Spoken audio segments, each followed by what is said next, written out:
This female violinist was about to graduate her master's degree, but she did not want to go back to Asia. She wanted to stay. She was looking at different options. She didn't get selected for the H-1B. So the next best thing was the O-1B. And this success story is an in-depth look on everything we did to secure her O-1B. And it's the most overkill O-1B application that I've ever seen. And we're so happy to report to you that case got approved. And let's get right into it. Hi everyone, my name is Joseph and I'm the managing partner here at Tsang Associates, where we solve legal problems with creative solutions. The O-1B is made for musicians and artists and performers, and so because of her training, because of her awards, because of the engagements that she has and things that she's performing in the US, we thought this was a good opportunity for her to apply. So let me go through the outline of what we did to prepare this case. We talked about the petitioner, which we needed to help her find, right? We needed to go through together who is actually going to petition her to do all these performances in the United States. The good thing about O1 is that any agent can do, and it's pretty easy. You just need to explain to these petitioners signing off exactly what their role and responsibility is. And that was difficult at first, but after they understood it's not that big of a deal, then they're willing to sign. The agent that we found, that we worked with, was himself in the music industry. It technically could be other people too, but it looks so much better if it's in the music industry since she is a musician. So we showed his distinguished career, we showed what he does and why he is petitioning this person to come in to do all these gigs. The second thing, the letter of intent and the itinerary for the beneficiary coming in to do all the things. We always do 3 year. I know some people say just do a 1 year, just do the next 2 years. We always do 3 years because we're arguing for 3 years. So let's get the 3 years.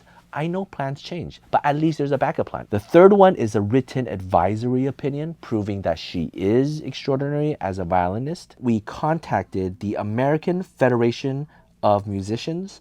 We prepared everything and we got the consultation letter from them establishing that she is a violinist of extraordinary ability. The next part is actually the most tricky part. What field is she the best in? Is it okay to say that she's the best, she's the most extraordinary violinist? That is extremely hard. To say she's the best musician? Impossible, right? I mean, come on, compared to everybody else in the world.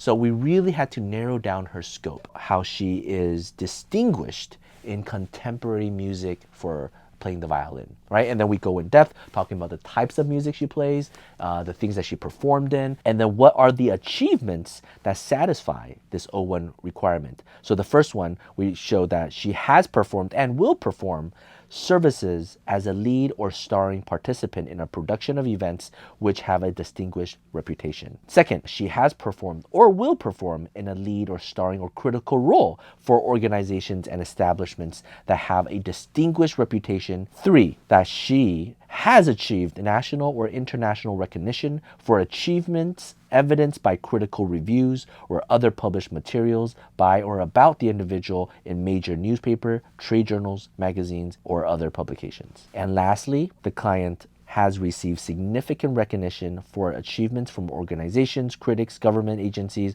or other recognized experts in the field in which she is engaged. She performed at all these places, she got all these awards, and she got a master's degree from a very prestigious musical school. And so we just went down all of her performances in the past few years and all the great ones and talk about how great these organizations are and these competitions are and how when she won, it's actually quite reputable and how we collected all of these magazine articles about her talking about her performance. And the thing is, you can think outside of the box. It doesn't just have to be competitions and performances, like playing for soundtrack, playing for video games, playing for celebrity at their wedding. Only the best would be hired by the best, right? You make that kind of argument. So all sorts of different gigs that she was able to be invited to. If there's reputable people in that gig or from the host, you can all use that. And then you try to get letter recs from all of these different people. In total, 82 documents backing up that she is distinguished as a violinist.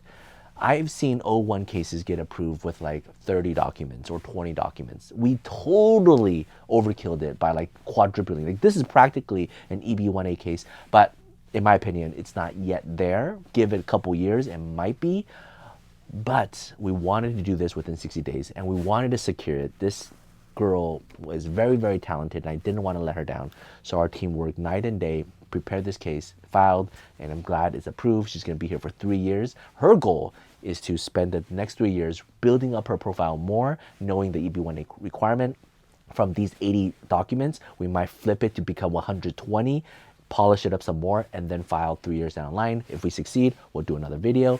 If you have any questions about O-1B, feel free to reach out. This is a great case category, especially for anybody who's doing performances and art. All right? If you have any questions, feel free to reach out. Take care. Bye-bye.